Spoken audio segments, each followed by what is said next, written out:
I grabbed the premise from IMDb, and it says American college football coach Ted Lasso heads to London to manage AFC Richmond, a struggling English Premier League soccer team. Now, I'm quite sure that they didn't use this logline. And by the way, when I talk about they, I often refer to as the writers because I'm a screenwriter myself. So it's more this whole stream and this all my content is through the lens of a screenwriter trying to tackle a story, right? Something else I really like to do is to talk about the objectives first. So whenever you're writing a pilot, you need to fulfill there's multiple things that your pilot needs to fulfill in order to hook the attention of the audience, set up the show. I have a whole list of them here. It needs to have a strong opening to draw one in. It needs to have a juicy as hell original concept, right? It needs to launch a story. What are we going to see? It needs to establish what context we need to know in order to follow the story. Because it's just a crime if you craft a beautiful story and then you realize like, I'm not getting the context and it's just all falls apart. It needs to have compelling characters that we're either rooting for or at least feel some sort of connection to. The pilot itself needs to have a story. The story needs to be propelled organically by like choices and decisions that the characters would make by themselves, right? Like if you take SpongeBob, for example, like or Plankton. I don't know. I watched it in Dutch, so I don't know. Plankton. He's making decisions based on what Plankton would do in that situation, right? Plankton will not suddenly have a charity event, for example. So basically ask yourself the question, are all the decisions made in the pilot or in my script or in story propelled by organic character decisions, right? It needs to have stakes because any story without stakes is boring. It needs to have a strong opposition. So, because otherwise, okay, you have good stakes, but then it's super easy for the main character to get whatever they want. That's no fun either. They need to escalate. It needs to have an interesting story world, and it needs to be genre satisfying. So if it's a comedy, it needs to be comedic, right? If it's a drama, it needs to be dramatic. If it's an adventure show, it needs to have adventure in it. Then it needs to set up, this is more for like serialized shows, but it needs to set up the season 1. Like what's the arc of the season 1? And then what's the whole series arc?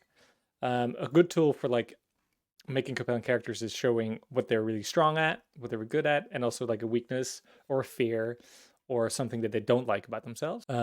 Then everything has a theme or experience often because like as a writer, what propelled you to write this in the first place, right? And then really hone in on that, I think, and have that come across in a pilot. Like if you want to make people feel warm or make you, how can I get more specific? Like I've written a story about what it feels like to live under the absolute control of a bureaucratic institution that is absolutely indifferent to you. So I want the audience to feel what that is like. And the story engine is basically often what keeps us going back for more. Like what is the well that you draw your stories from? That we're going to tune in every time and again. When I was talking about Avatar: The Last Airbender, you can check one of my previous VODs. I was discussing how Avatar, there's this inherent contradiction in Aang that he is like the most powerful person on the planet, but he's also a 12-year-old kid. And those things shouldn't coexist, but they do. And that makes it so fun. Now, there are also always specific objectives that change per pilot, just depending on what story you want to set, right? If you're writing the new House of the Dragon, your objective is to have it clear that this is taking place 200 years prior to Game of Thrones, for example. So I wrote down some personal objectives or specific objectives for Ted Lasso, which is show that Ted Lasso knows nothing of soccer. Why is Ted Lasso hired? His relationship with Coach. What Rebecca wants, in addition to all the other things that we just discussed. So now we're going to watch the episode. What I usually do is we're going to watch the episode and we check what decisions they've made to use those specific objectives and what can we learn from that. And so yeah, without further ado, let's dig into the first episode of Ted Lasso. So just in this short little while, we learned so much. We start with what's most likely going to be the B story. Spoiler alert, already know how this episode goes. So Rebecca cleaning up the club, getting rid of all this stuff, right? The butler, sorry, I forgot his name. He's not actually a butler, but he's saying her old surname. So we're establishing that she's divorced. She fires the head coach. And he asks her about being cheated on by her husband. All right. So we know she just recently got ownership of the club. She's making some drastic changes. And she was cheated on by her husband. Yeah. And that she already has someone in mind for the head coach. And then we go to Ted Lasso. They immediately establish is When I say superpower, he has a connection of some sorts with his team, right? So we're immediately they're setting up the character. Then we go to Ted on plane, and here we set up the first A story, I'd say, which is the British fan going up, wanting a Ussie, so cringe, and saying that basically the British fans are going to murder Ted. And Coach admits that this is indeed nuts what they're doing. And then have a nice little friendship moment. So, yep, in the first, what are we in now? 6 minutes? In 6 minutes, we established kind of what the A story is and what the B story is probably. A story adapting to England. I'm going to refine this. Rebecca changing the club. Okay, great. Some other fun details I noticed were they show so much, like the character introductions are... Good point. George. Hey, boy. Good one. I love what you've done to the place. Did you do it yourself or get some puff to help you? Okay, so I already know this is a despicable character. Taps Higgins in the balls. And then it's just an all-around despicable character. Established right away. So quick. So well done. They immediately start a character introduction with something like typical about the character, which is a great way. I want to torture Rupert. I want him to feel like he's been fucked in the arse with a splintered cricket bat, just in and out, over and over, a constant loop. Like a GIF. That's what GIFs do, isn't it? They're just endless. That's correct. Though some people pronounce it GIF. Thank you, Higgins. Thank you. What an amazing turn. This is why this show is so good. All right, what did we just see? We just saw a lot of stuff. I'm very curious. There's a little bit of Ted getting used to London, but like this beef, just showing this bridge. There you go. Seems kind of superfluous to me. Coach, I got a feeling we're not in Kansas anymore. I mean, they could have cut that, right? But they didn't. I do think in season 3, though, like there's some stuff they should have cut. But it's just my personal opinion. Yeah, interesting beat. So Ted hasn't slept.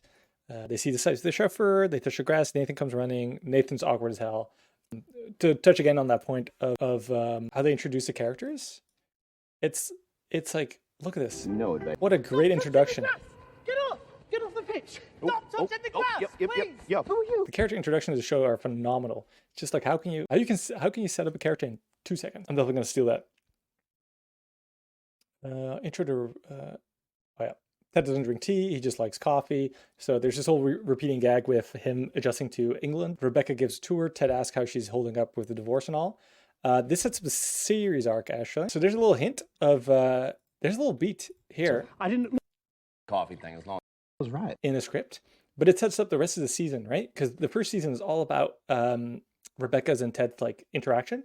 So Rebecca, secretly wants to undermine Ted and burn down this club, right? To spite her husband, her ex-husband. Yet Ted is just slowly starting to win over, and this is that first beat, right? So yeah, it's just a great way to establish in a pilot what like the main dynamic is that we're going to watch this season. Then she immediately throws Ted into a press conference, and now it's really starting to ramp up, right? Like, if I don't hear silence, I'm going to start punching dick. 1 second. Still got a little dry.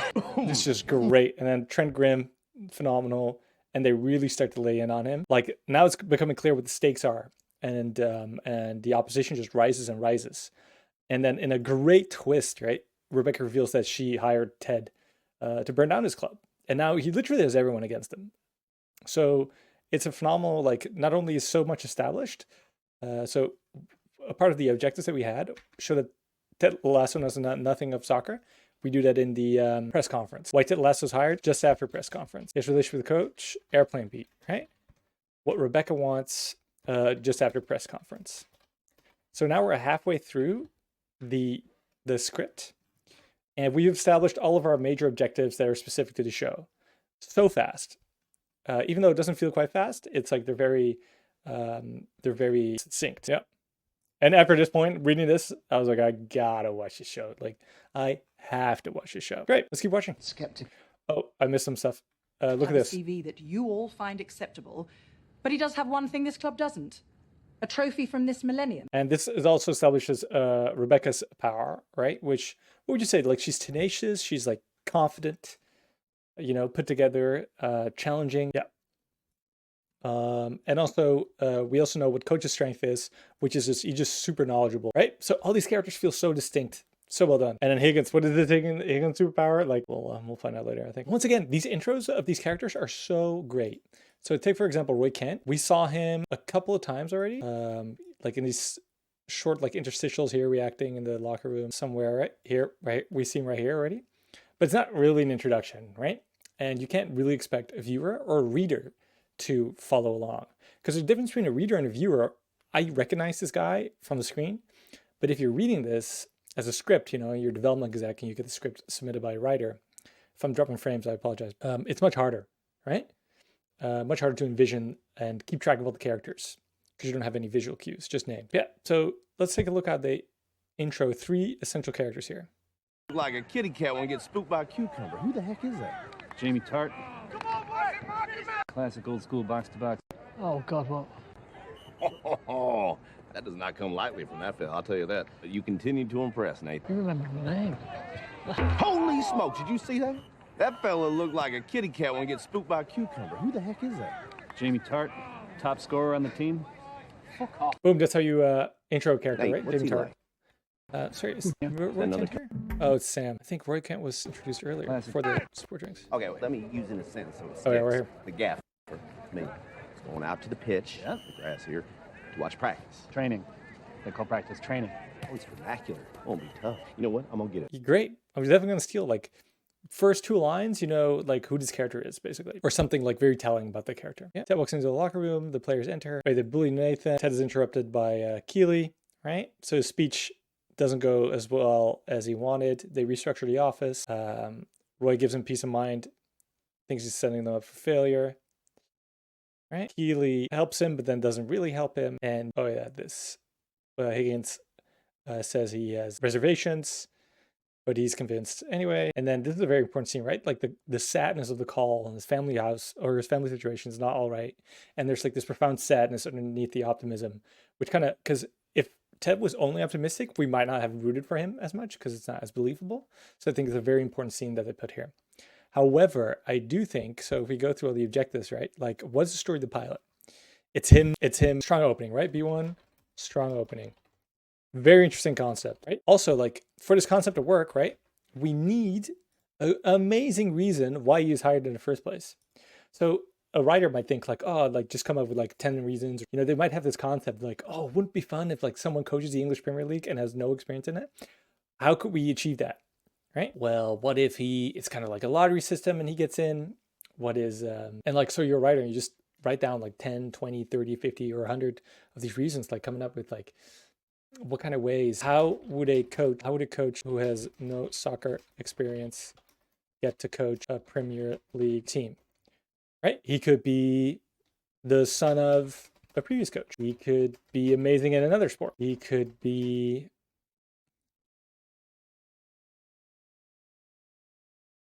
I don't know, a bunch of different reasons. This is why writing is hard, all right? And they finally found another reason, which is the owner wants to destroy the club, which is so phenomenal, right? Because they kind of hung it in front of us where Rebecca goes like, he has a trophy from this millennium. I want him to feel like he's been... That way is the Lasso way. So, but we don't really buy it though, right? But wanting to destroy the club, that just feels right. That's juicy. That's just, exactly. That's very convincing, right? That's very convincing. So yeah, juicy as hell concept. Story launch. I think the story launch is when he enters the locker room, I'd say. Oh no, when he enters the press conference. Necessary context is given right at the start that they're in England. This is all real world stuff. So then we show that he's an amateur football coach, right? New segment, great ways, compelling characters, extremely compelling characters, right? I think that's like the strongest suit of this pilot. Like it's unique characters, distinct characters. They set their quirks and their types like right off the bat. It's incredible character work in the first 2 lines of dialogue. Incredible stuff. Does the pilot have story? So my humble critique of someone who has not been paid yet to screenwrite is that the plotting is not as good as the character work is. So there might be more intuitive writers than conceptual writers, although the concept is great too, actually. Yeah, just like what story does the pilot have? Ideally, we're gonna see him win these people over, but he doesn't win anyone over yet, right? Or at least like makes progress. So we don't very much get a taste of what the rest of the season is going to be about. And what's the pilot of the story? Him adapting, but there's no what Corey Mandel or like other screenwriting gurus, I think it lacks an external specific goal. Like we can't say that he succeeded or failed at one particular point, right? It would have been fun if he had something to do this episode. Organic story structure, yeah, it's great way like the character drives the concept as well, where it's Rebecca making the choice to try to burn out the club. Strong opposition is amazing. First the press, then the owner, and then the team. Like he literally has everyone against him. Good escalation that way too. Very interesting world. Like I think the soccer, it was funny. Sub season 1, so that is Rebecca's Ted winning over Rebecca basically, which we teased, right? When she said when he asked her how is she holding up. Sub series arc. I haven't seen season 3, but I do know the wife is going to come back, and the wife and kid. Character superpower. It's just like his connection, his optimism, I'd say, and his fear, losing his kid, losing his family, I think. So yeah, it's great that they put that fear right at the end. Story engine. Probably the story engine is like, you cannot, what's the contradiction here? You cannot never played soccer and be a professional soccer coach. I think that's the story engine. If you should take away anything from Ted Lasso, it is how quickly they set up their characters. Let's take a look at how quickly they set up their characters.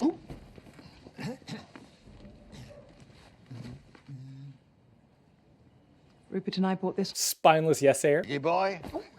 Good one. I love what you've done to the place. Did you do it yourself or get some puff to help you? Great. We've established that George is a douchebag, toxic, masculine, sexist douchebag. In just 2 sentences. In just 2 sentences.